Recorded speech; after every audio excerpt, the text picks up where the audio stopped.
falta de serviços e abrigos públicos para receber e cuidar dos animais domésticos de médio e grande portes abandonados em situação de rua tem levado as promotorias de justiça e de defesa do meio ambiente a adotar uma série de medidas contra o poder público. É o que você confere agora. Encontrar gatos, cães e até animais de grandes portes abandonados nas ruas e vítimas de maus tratos é uma realidade em muitos municípios paraibanos. A situação, além de violar leis que protegem os direitos dos animais, colabora com a proliferação de doenças e com o aumento de riscos de acidentes de trânsito, principalmente nas rodovias que cortam o estado. Para o Ministério Público Estadual, o problema é agravado pela falta de serviços e pela ausência de abrigos públicos para acolher esses animais. No Alto Sertão da Paraíba, a Promotoria de Justiça de Catolé do Rocha expediu recomendação sobre o assunto aos prefeitos dos 6 municípios que integram a sua área de competência. São eles: Catolé do Rocha, Riachão dos Cavalos, Brejo dos Santos, Bom Sucesso, Jericó e Mato Grosso. A recomendação ministerial diz que os prefeitos devem tomar as medidas necessárias para combater os criatórios ilegais de animais e recolher todos os bichos das ruas. Na capital, o trabalho que deveria ser realizado pelo poder público acaba sendo feito por organizações não governamentais ou por pessoas engajadas na defesa dos direitos dos animais sem nenhum tipo de apoio. Nós, protetores e ONGs, é que estamos com um número muito elevado de animais que a gente tenta ajudar, só que a gente não tem condições de assumir todos, porque o número é muito grande dos que estão nas ruas, abandonados, à mercê dos maus tratos e de doenças e com risco de morte. E, em contrapartida, os voluntários são em número menor e pessoas que são simpatizantes da causa e nos deixa com uma carga muito grande. Enquanto o poder público não fizer a sua parte, não fizer a parceria de nos ajudar, isso é um problema social e pode causar também um problema de saúde público, né?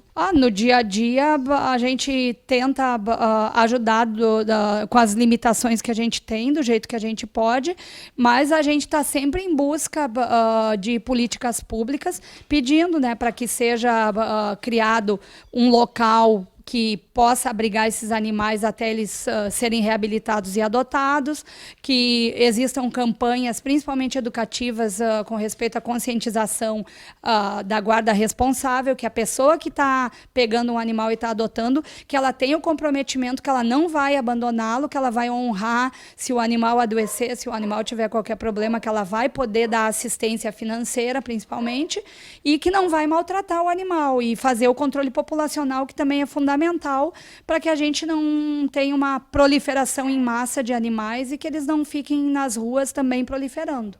A Secretaria Municipal do Meio Ambiente confirmou que não existe abrigo público nem local apropriado para animais de rua em João Pessoa. O chefe de divisão de fiscalização explicou que a maior dificuldade enfrentada é a falta de veterinários no órgão. Ele também reconheceu que é da competência do município a criação de políticas públicas no que se refere a abrigos de animais abandonados. Nós não temos veterinários, né, na fiscalização. Então isso nós remetemos à delegacia, qualquer delegacia daqui de João Pessoa, e daí eles vão chamar a zoonose, e a zoonose pode fazer um laudo técnico em relação a se ela está havendo maus tratos ou não.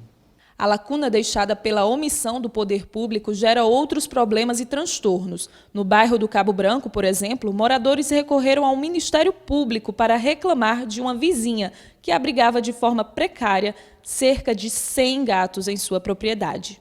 No papel de síndica, me denunciaram que havia vários gatos adentrando ao recinto do Oswaldo Pessoa, tipo garagem, mezanino, fazendo até as necessidades fisiológicas dos animais no mezanino.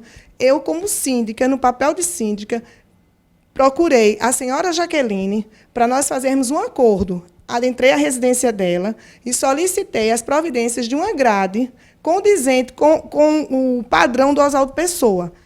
Busquei orçamento, mas não teve conciliação. Qual era meu papel? Não só por questão de saúde pública, denunciar no órgão competente do meu estado, que é o Centro de Zoonoses.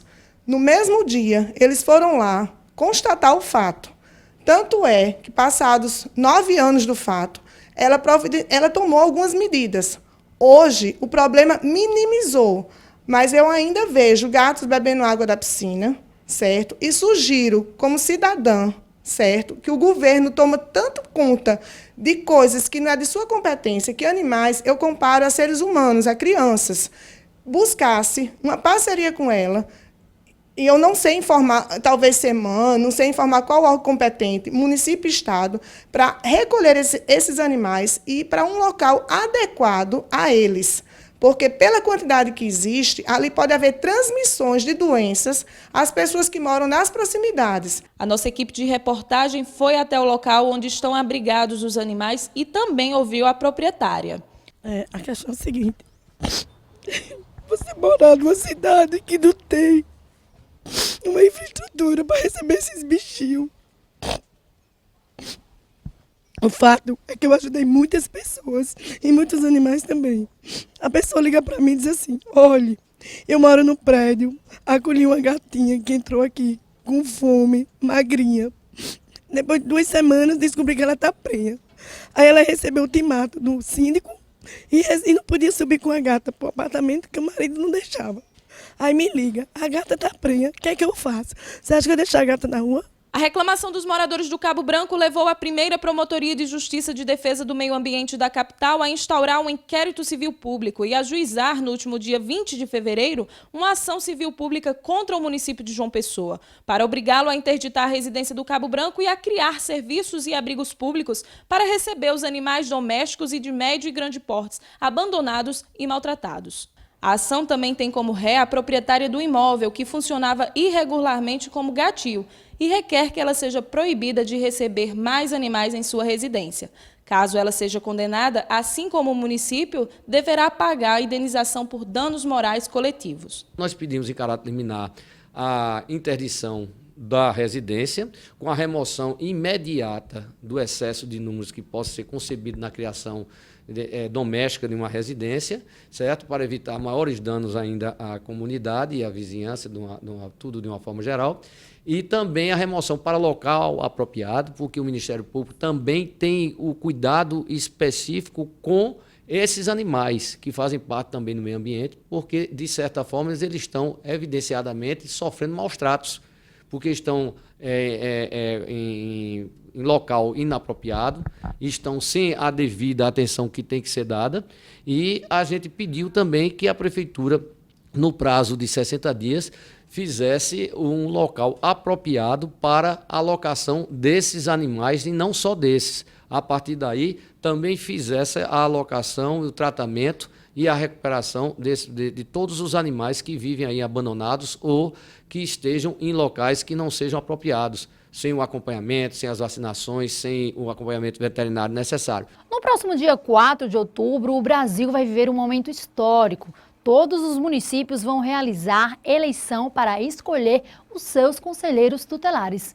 A seguir, você vai saber como o Ministério Público Estadual está se preparando para as eleições unificadas e entender a importância dos conselhos tutelares. Garantir os direitos de crianças e adolescentes. Esta é a principal função dos conselhos tutelares. E em casos de ameaça ou violação destes direitos, são os conselheiros quem devem ser acionados pela população. Esta mulher, que não quis se identificar, percebeu a tempo que seu filho de 13 anos estava recebendo ameaças na comunidade em que mora. Com medo de que o pior pudesse acontecer, ela procurou o conselho tutelar da sua região e pediu ajuda. A atenção e o empenho do órgão foram fundamentais para mudar a vida dela. Vivi num momento muito difícil, com meu filho passando por uma situação difícil, se envolveu com algumas amizades erradas. E eu achei uma opção em procurar o conselho. E ao eu procurar o conselho, eu fui extremamente bem recebida, apoiada por alguns conselheiros.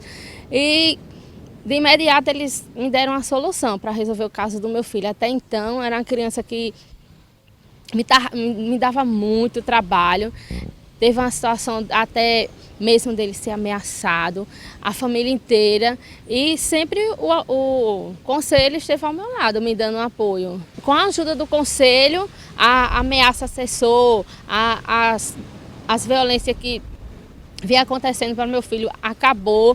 Ele ficou até um ano inteiro sem estudar, impossibilitado de estudar, Mas depois eu consegui matricular ele regularmente na escola com a ajuda do conselho e hoje, graças a Deus, tá bem.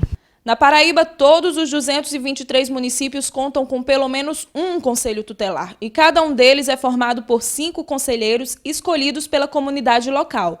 Em cidades maiores, o número de conselhos aumenta de acordo com a quantidade de habitantes. Em João Pessoa, cerca de 1.500 denúncias foram registradas pelos 5 conselhos que atendem todas as regiões da capital.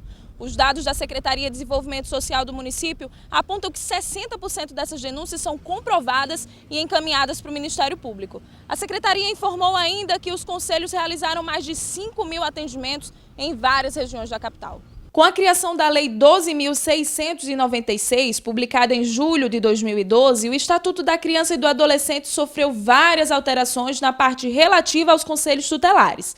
Uma delas foi a mudança na forma de eleger os conselheiros. A partir deste ano, a eleição passa a ser unificada em todo o Brasil. De acordo com a lei, o pleito deve ser realizado na primeira semana de outubro do ano seguinte à eleição presidencial. Com a regra, o dia 4 de outubro de 2015 foi a data marcada para a escolha dos conselheiros. Para a coordenadora do Centro de Apoio às Promotorias de Justiça de Defesa da Criança e do Adolescente, é importante que a população participe e compareça às urnas, mesmo sendo voto facultativo, para garantir que os conselhos tutelares sejam administrados por pessoas preparadas e empenhadas na causa. É necessário que, com as eleições unificadas, haja um conhecimento maior por parte da população brasileira sobre o Conselho Tutelar, sobre o papel do Conselho Tutelar, o que ele representa na sociedade, sobre, principalmente, qual o papel que ele representa na proteção de crianças e adolescentes. E é necessário que haja uma divulgação maior desse papel do Conselho Tutelar, haja um debate sobre esse tema, para que toda a sociedade, sabendo que a eleição já está marcada para o dia 4 de outubro, possa haver também um debate, seja nos meios de comunicação, televisão, rádios, jornais, mas que haja, sobretudo, a participação da sociedade nesse debate, para saber o que faz, o que deixa de fazer, por que faz, como ingressa na carreira, para que não possamos colocar como conselho tutelar pessoas que não têm uma habilidade para tanto. É necessário que nós possamos dizer para a sociedade que esse conselho tutelar, que nós queremos que esteja aí cuidando de nossas crianças e protegendo-as, sejam pessoas de responsabilidade, pessoas que realmente tenham um compromisso com a causa da criança e do adolescente.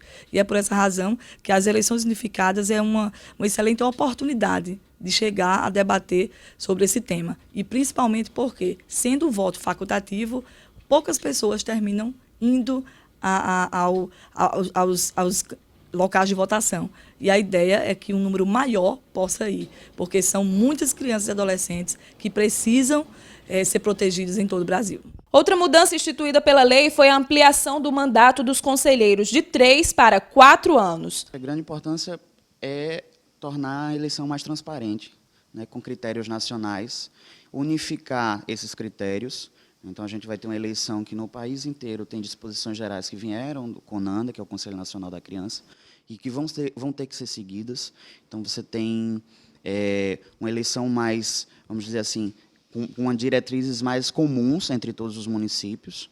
E esse aumento do mandato faz com que também tenha uma segurança um pouco maior para o conselheiro tutelar no que diz respeito ao seu trabalho, à sua atuação. As eleições vão ser organizadas pelo Conselho Municipal dos Direitos da Criança e do Adolescente de cada cidade e fiscalizadas pelo Ministério Público de cada estado, além de contar com o apoio dos tribunais regionais eleitorais estaduais. Apesar das mudanças instituídas pela lei no Estatuto da Criança e do Adolescente, os critérios para se candidatar ao cargo de conselheiro tutelar não sofreram alterações. De acordo com o ECA, o candidato deve ter reconhecida idoneidade moral e mais de 21 anos de idade, além de morar no município do conselho. Para votar, basta comparecer ao local de votação com o título de eleitor e um documento oficial com foto. Apenas um candidato inscrito na região em que mora o eleitor poderá ser votado. O voto é facultativo e qualquer cidadão pode exercê-lo. Você sabe o que é vitaliciedade? Então confira agora no quadro. Você pergunta e o promotor responde.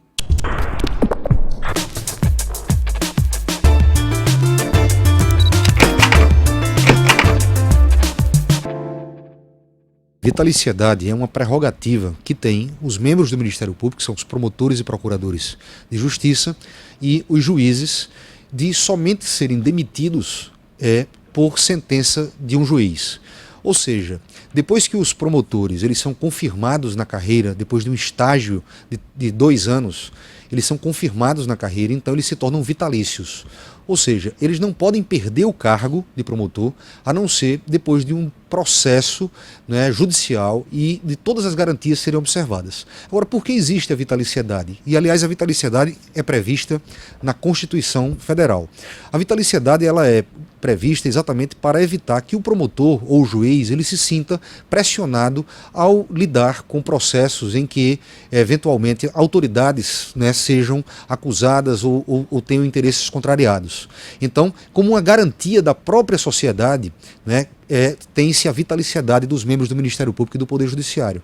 Permite-se, então, que eles trabalhem de maneira bastante independente, né, para que não sofram pressões, não sofram nenhum tipo de situação em que a sua função não seja exercida da melhor forma e da forma mais independente possível. No próximo bloco, não perca a entrevista com o promotor de justiça, Marcos Leite, que coordena o NCAP, o Núcleo de Controle Externo da Atividade Policial em Campina Grande. Não saia daí!